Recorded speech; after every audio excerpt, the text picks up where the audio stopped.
Okay, so we're continuing our discussion of isometric metric spaces, and we saw in the last video that if we have two isometric metric spaces, then we gotta if we preserve basically the convergence of sequences, we preserve Cauchy sequences, we preserve bounded sets, we preserve the completeness of the metric spaces when we have two metric spaces that are isometric.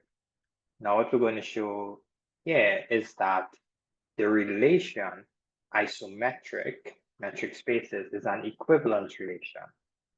Okay, so um, we could, let's just rewrite this. So I could rewrite this as because I want to give this thing a symbol. So maybe we could say define. Let's set it back up. We could say let x dx and I dy be metric spaces. Okay, I'm going to define this relation. Okay. Define this relation.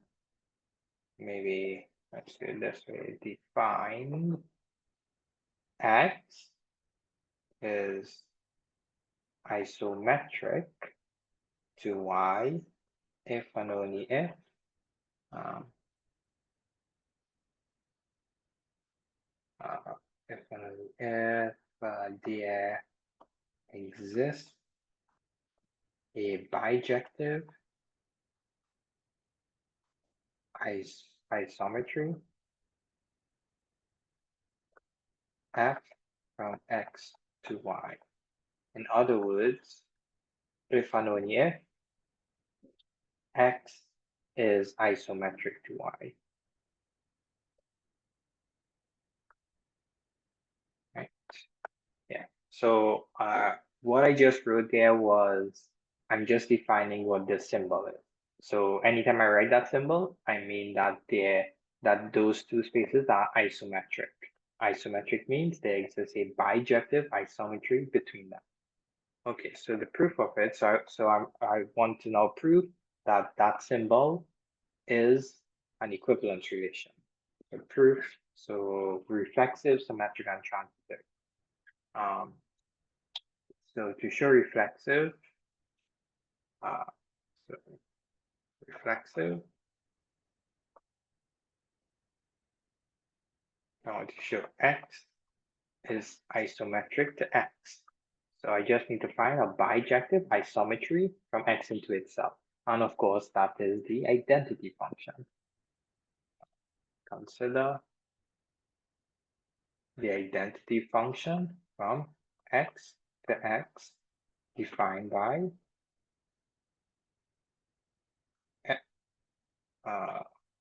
id.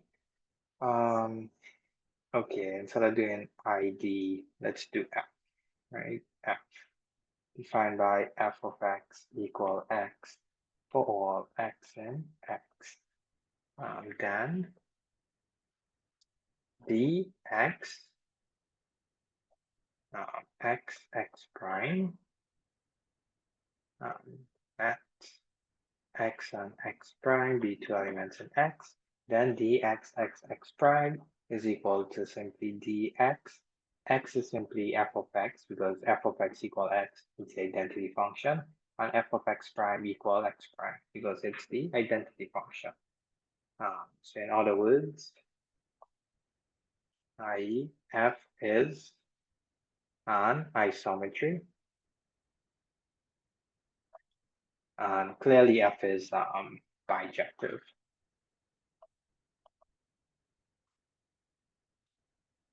Okay, thus x is isometric to x, right? Because why is it isometric? We have constructed a bijective isometry from x into itself. What is the bijective isometry? It's the identity function. Okay, so reflexive, check. All right, so the next one is symmetric.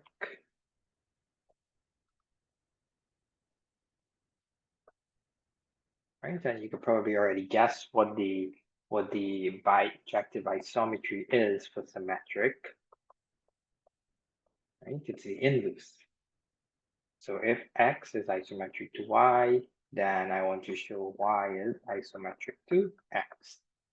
So suppose x is isometric to y, then what does that mean? There exists a bijective function. So there exists a function from x to y, which is bijective and an isometry, right?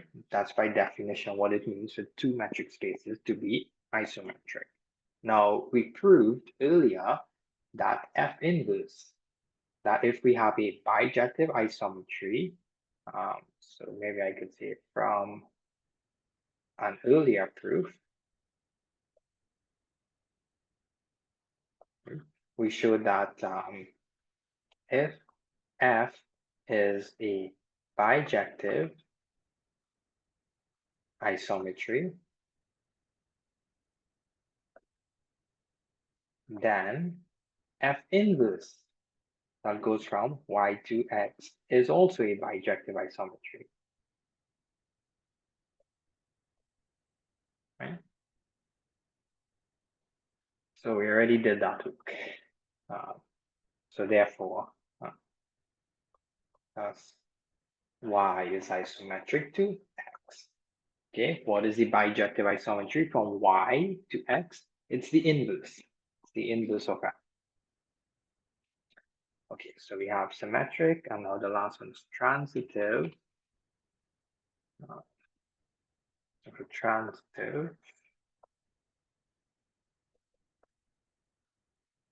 we want to show that if x is isometric to y, and again, you could probably guess what we have to do. It's composition. If x is isometric to y, and y is isometric to another metric space, let's call him z, then I want to show x is isometric to z. Okay, so suppose x is isometric to y and y is isometric to z, then by definition, there exists a function f from x to y, and there exists a function g, maybe, yeah, from y to z, where f and g are bijective and isometries. Okay, so they are bijective and isometries. So now I'm gonna just constructing. What do I need? Now I need a bijective isometry from x straight into z. So I'm going to let h, function h, be defined by g composed with that, the composition of them, and of course this goes from x straight into z. And we know that the composition of two bijective functions is a bijective function. So then H is bijective, right? Bijective, the composition of bijective function is bijective, right? That's something you may have proved in undergrad. What we need to really prove here is that the composition of isometries is an isometry. Okay, so what we need to prove is the composition. If I compose two isometry together, I get an isometry. So let x and x prime be elements in X. Consider D. I want to show that the distance between these 2 points is somehow equal to the distance in the Z metric of the image, which is H, right? So this guy is my target. That's what I'm after. If I could show that, then it's an isometry. Okay. So this is equal to,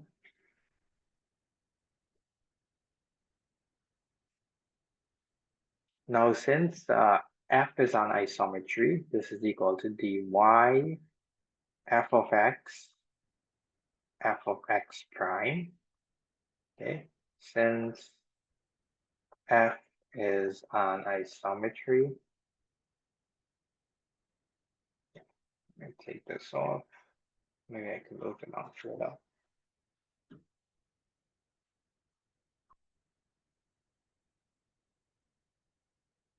Okay, so that's what I'm after. So since f is an isometry, I get that guy there. And if you want to, you can write it like this. You don't have to. But let's do it. dy. So I'll put here as y prime, right? Where y is equal to f of x and y prime is equal to f of x prime. Okay, so I just rewrite it. And so clearly the elements y belong to the metric space y. And now G is an isometry on y. So this is equal to dz of g of y prime, okay, since G is an isometry. Okay, so F is an isometry, G is an isometry. So it preserves these two distances. But what is G of y equal to? Well, y was equal to f of x. So this is G, y is equal to f of x. So this is G of f of x. And this guy here is just G of f of x prime. Okay, and it's clear that what we have in there is nothing but decomposition. So this is simply G composite F, or well, I have it here, H of X. So this is just G of F is just H X. This is H of X prime. So thus H is an isometry.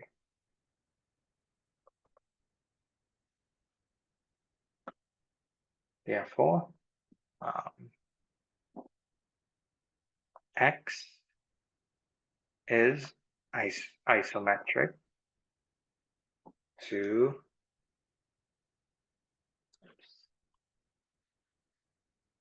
Z. Therefore, X is isometric to Z. So we have so this relation is an equivalence relation.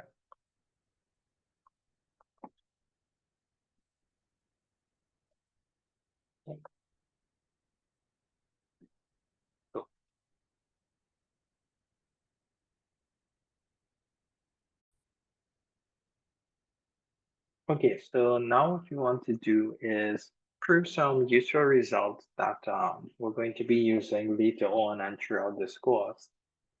And that is, if X is a metric space and X is any point in that metric space, if I have two positive numbers, R and S, where R is less than S, then the closure of the open ball centered at X of radius R is contained in the closed ball of centered X of radius R, which is contained in the open ball of centered X radius S.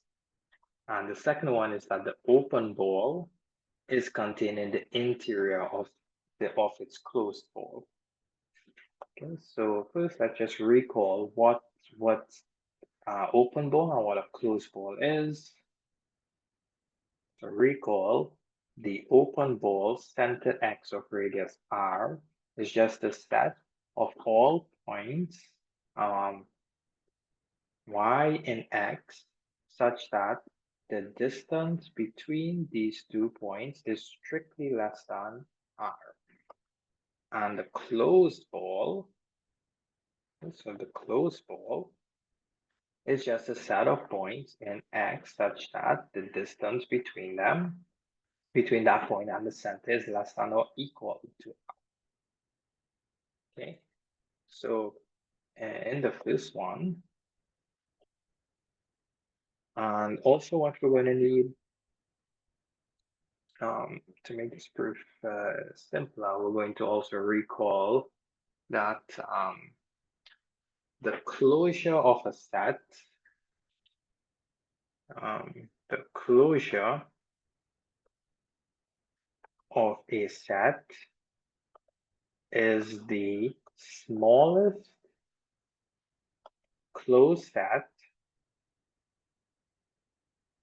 containing,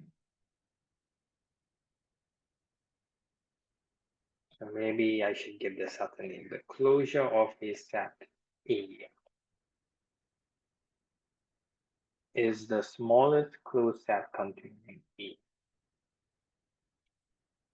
And the interior, so we proved this stuff already, the interior of a set A is the largest open set contained in A, contained inside of in A. Okay, so the picture for all of this looks a little bit like this. Here's your set A. The interior is inside of it. It's the largest open set you could find inside of it. And the closure is the smallest closed set you could find outside of it. So all right, that's A bar, it's the closure.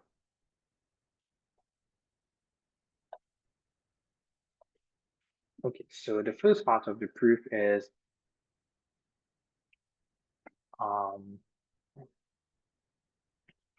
so we want to show that the closure of the open ball is contained in the closed ball. Okay, so this follows from the fact that so we'll see. So I may leave it to you to prove, or I may prove it at the end. But that is since the closed ball. So I claim that this closed ball is a closed set. So just like the open ball is an open set, I claim that the closed ball is a closed set. So since the closed ball is a closed set, right? And for any, if I take any point y in the open ball, right? So I take any y in the open ball.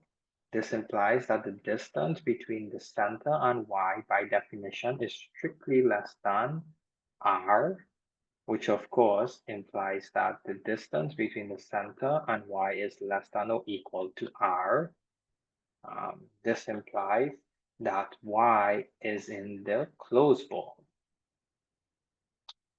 Right? So what I just showed there was that the open ball is contained in the closed ball. Okay? The open ball is contained in the closed ball. And I know that the closed ball is a closed set. Okay, so the closed ball is a closed set containing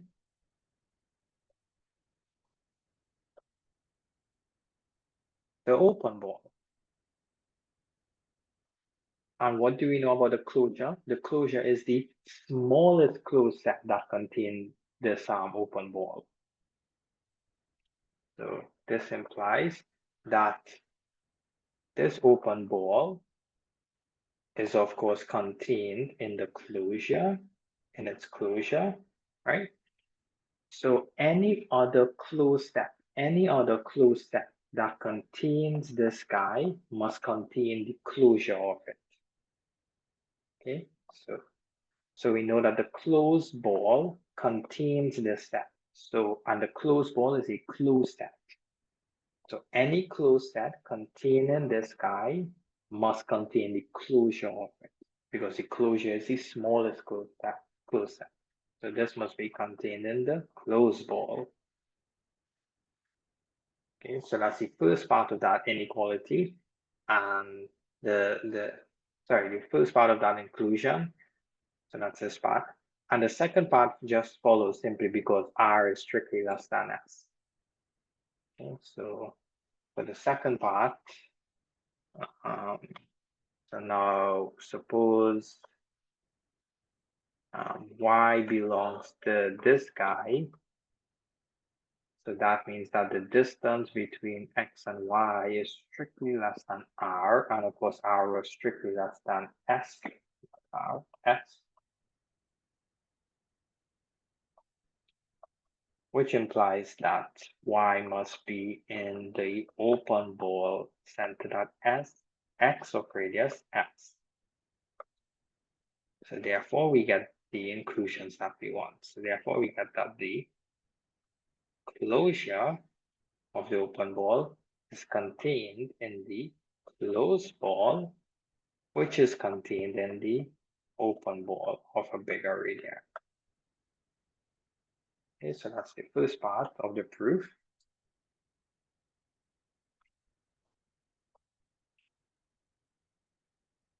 And the second part is something very similar, where they want to show that the open ball is contained in the interior of the closed ball. Okay, so again, for this one, we're just going to apply the definition, or not the definition, but sort of, because you can take that as the definition. But we're going to apply the result that the interior of a set is the largest open set inside of it. Okay, and okay, so let's write it out.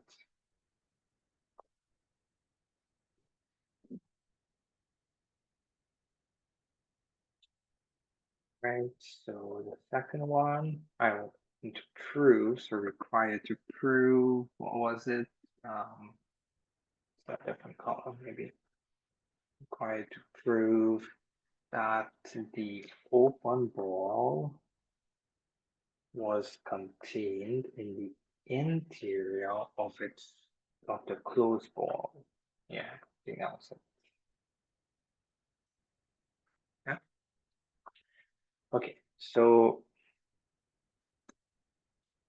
clearly, clearly, this guy is a subset of the closed ball, right? So clearly the open ball is contained in the closed ball, right? And the open ball is an open set, right? Clearly this guy is contained in this one, and this open ball is an open set. So the interior is the largest open set, okay, contained in this one. So if I have any other open set, it must be contained in the interior. So this implies that this open set must be contained in the interior of this set. Okay. So this one was a lot easier.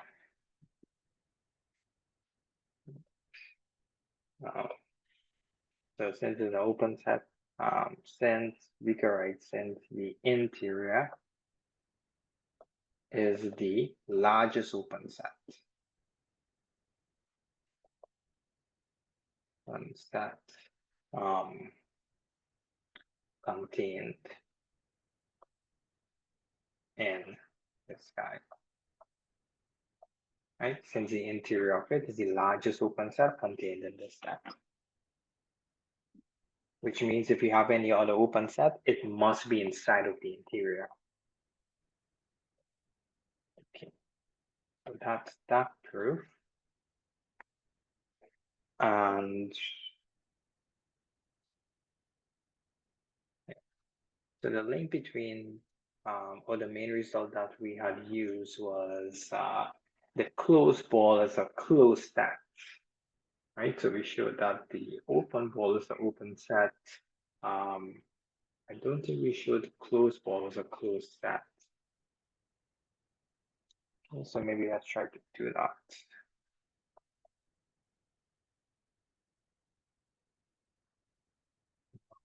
Closed ball,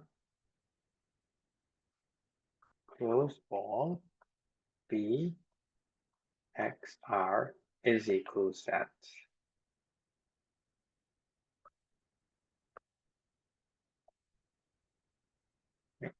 So let's see how to prove this. So we could prove this using by finding the complement of it and showing that the complement is an open set.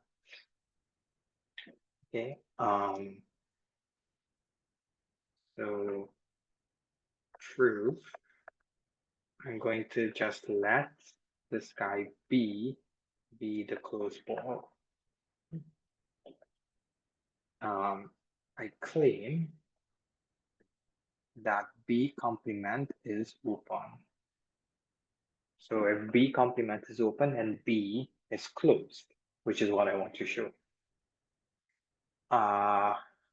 Okay, so let's see how could we do this. So let's diagram of it. Actually we don't need we just need the I just need, so let's say here's X and we could do R, right?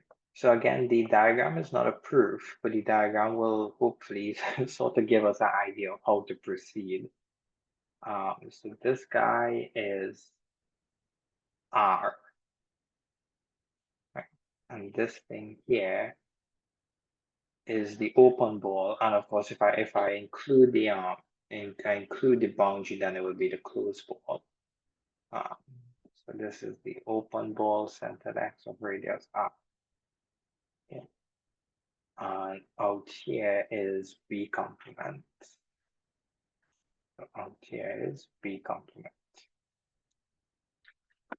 And so if we include a boundary, that's the closed ball. Okay. So I want to show B complement is open. So how would I do that? I will have to show every point of B complement is an interior point.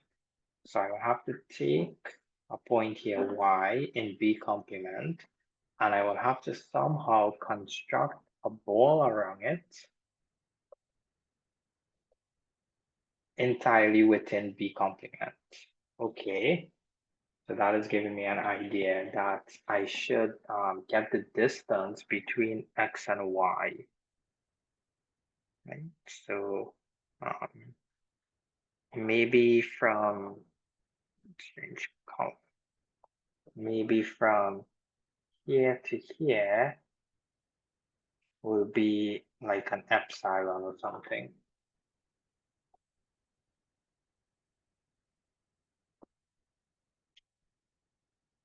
Okay, so let's write down that. So suppose, or maybe let's, so let Y be an element in B complement. So I want to show Y is an interior point of B complement. So I'm going to say, take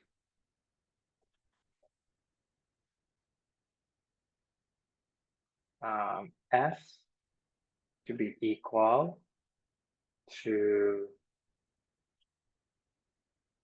okay, so the distance between X and Y. So Y is in B complement. So the distance between X and Y cannot be less than or equal to R. okay, because B complement is a closed ball. So y is outside of the closed ball. Therefore, the distance between x and y cannot be less than or equal to r, so it must be bigger than r.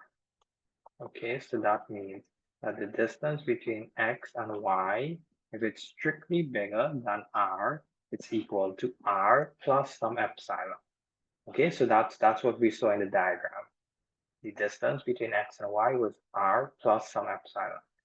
Okay, so you see now I'm linking, so I'm using the diagram as a guide to write everything down rigorously, but I need to make sure that I check everything that I write is not a consequence of the diagram, but it holds in general. Okay, so that's what I'm doing here. Okay, so the distance between x and y is equal to this guy. So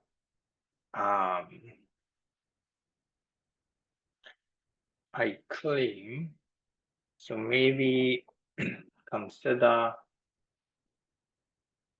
the open ball centered at y of radius, let's do epsilon over 2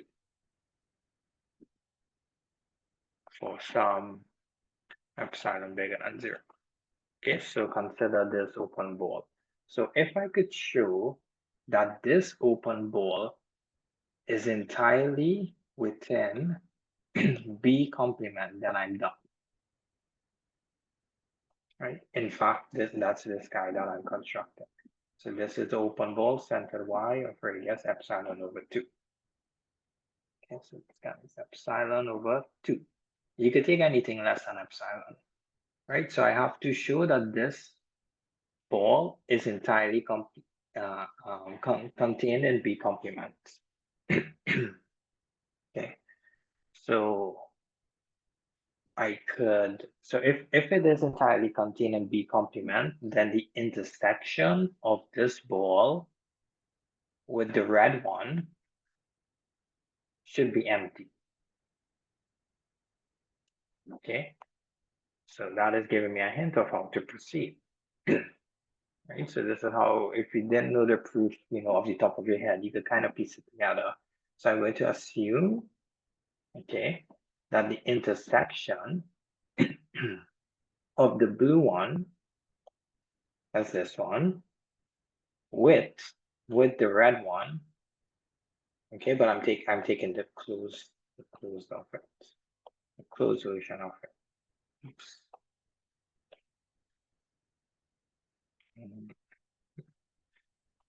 The closed XR, right? So I'm assuming that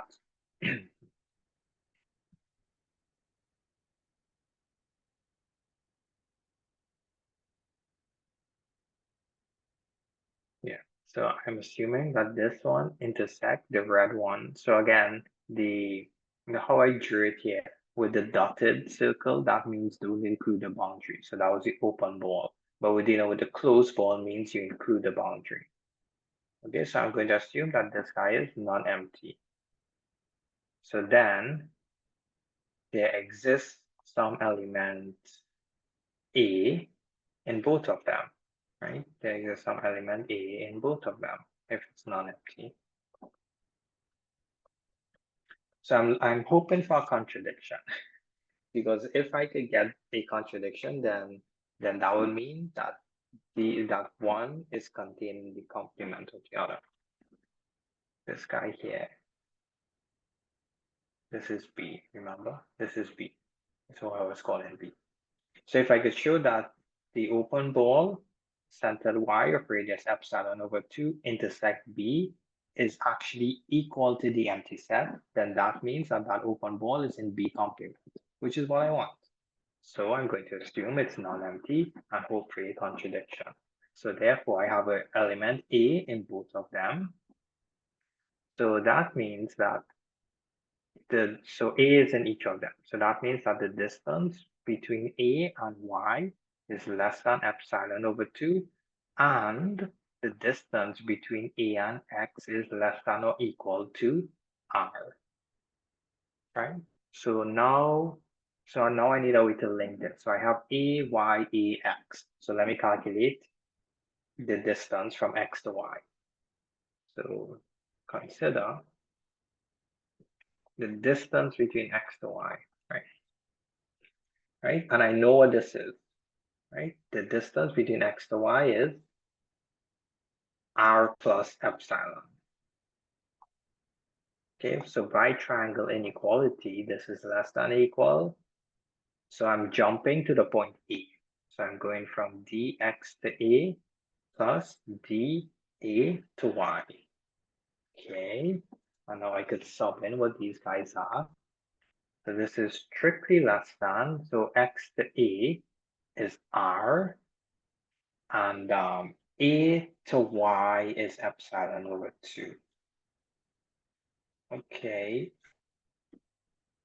and this clearly is strictly less than r plus epsilon, right? Because r plus epsilon over 2 is strictly smaller than r plus epsilon. But r plus epsilon would equal to d of xy. Yeah, right, so that's my contradiction. So I'm getting d of xy, the distance between x and y, is strictly less than the distance of x to y, which is a contradiction.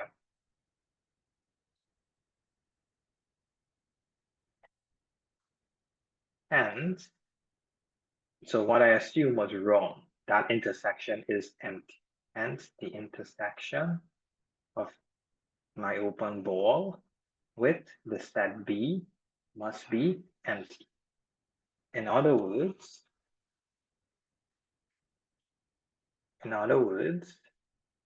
this open ball lives inside of B complement, right? So what did I do? I took an arbitrary point Y inside of a set B complement, and I constructed an open ball around it entirely within B complement. So therefore, Y is an interior point. This means Y is an interior point of B complement since Y was arbitrary.